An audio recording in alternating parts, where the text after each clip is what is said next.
Hey ho pop gengs.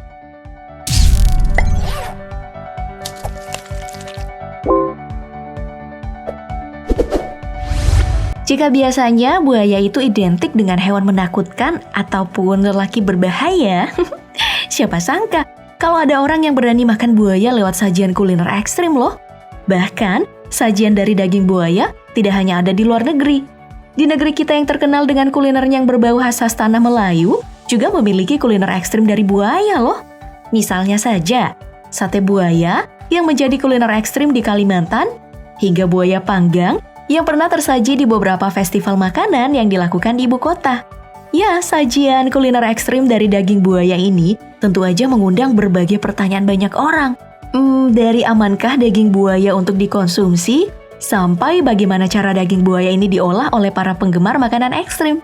Nah, untuk membahas hal tersebut, mari kita telusuri bersama dalam DP proses produksi pabrik pengolahan daging buaya berikut ini.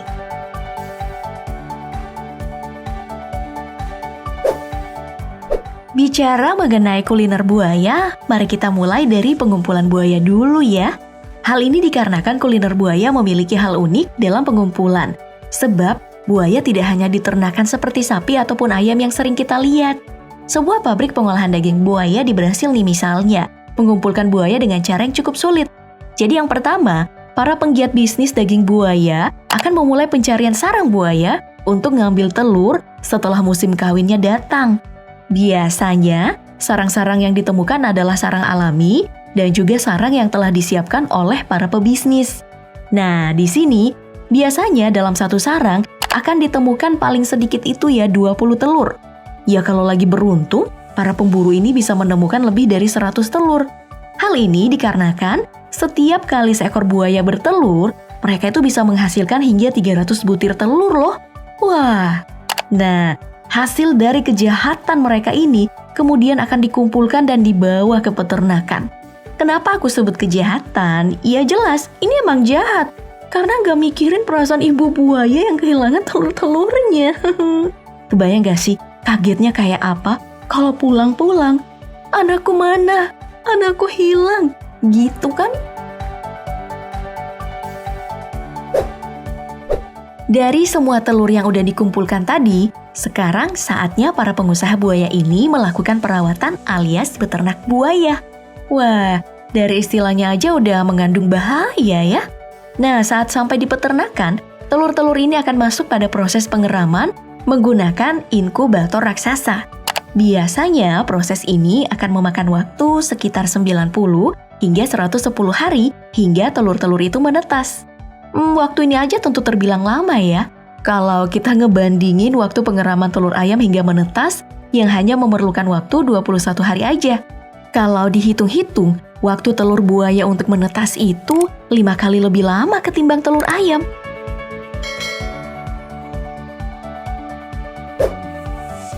Nah, setelah semua telur udah menetas, bayi-bayi buaya ini bakal masuk ke proses selanjutnya, yaitu proses perawatan layaknya hewan ternak lain. Perbedaan utamanya, dengan beternak sapi atau kambing, buaya ini ya punya makanan yang cukup mahal, seperti daging tanpa tulang, ayam bahkan babi untuk meningkatkan kualitas daging saat akan dipanen.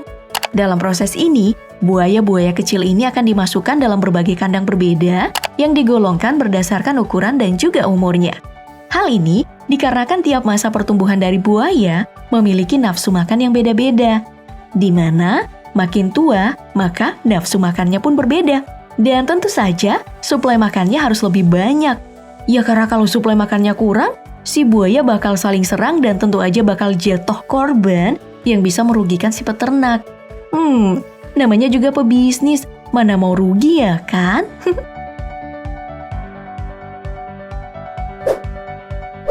Oke, setelah dirawat dan dicayang-cayang, tentu aja akan tiba saatnya untuk buaya-buaya ini sampai di akhir hidup mereka, yaitu saat masa panen. Biasanya waktu panen ini akan datang setelah para buaya berumur 2 hingga 3 tahun. Wah, lama juga ya. Jika dibandingkan dengan ayam, waktu yang dibutuhkan untuk merawat buaya tentu aja jauh lebih lama ketimbang ayam yang hanya memerlukan waktu sekitar 30 hari atau 1 bulan aja. Ya, kalau dihitung-hitung, satu kali panen buaya itu berarti sama dengan 24-36 kali panen ayam potong. Nah, tentu aja banyak yang bertanya, apa emang daging buaya segitu menguntungkannya sampai panennya lama bet? Iya, jawabannya tentu aja menguntungkan. Karena nih, 1 kilo daging buaya aja dihargai mulai dari 800.000 sampai 2 juta rupiah per kilo, berdasarkan kualitas daging buaya itu sendiri. Apalagi nih dalam proses panennya, buaya tidak hanya menghasilkan daging, namun juga menghasilkan kulit untuk dijual pada perusahaan-perusahaan barang mahal, seperti tas ataupun sepatu branded yang sering dipakai sama artis-artis. Nah, jadi gimana? Ada yang tertarik juga nih buat ternak buaya? Siapa tahu ya kan, si dia bisa jadi buaya darat ternak.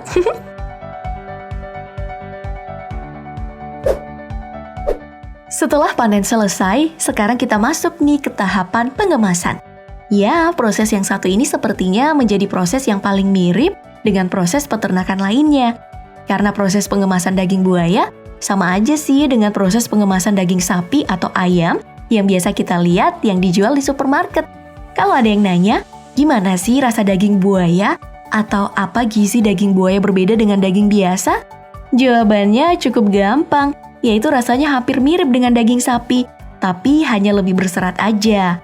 Kata orang ya, soalnya aku belum pernah makan. Masalahnya itu cuman beda nilai gizi aja nih. Menurut ahli makanan, daging buaya memiliki kandungan protein yang lebih tinggi dan kandungan kolesterol yang lebih rendah ketimbang daging merah. Hal ini membuat daging buaya dianggap lebih sehat ketimbang daging merah yang sering dikonsumsi. Makanya nih, meskipun mendapatkan julukan makanan ekstrim dan juga memiliki harga yang mahal, masih banyak loh orang yang suka mengkonsumsi daging buaya.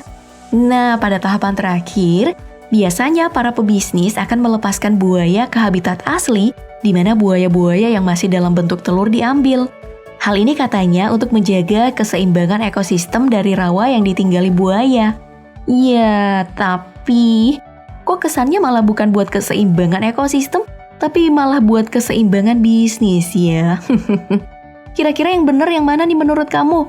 Lepasin buaya buat alam atau lepasin buayanya buat bisnis?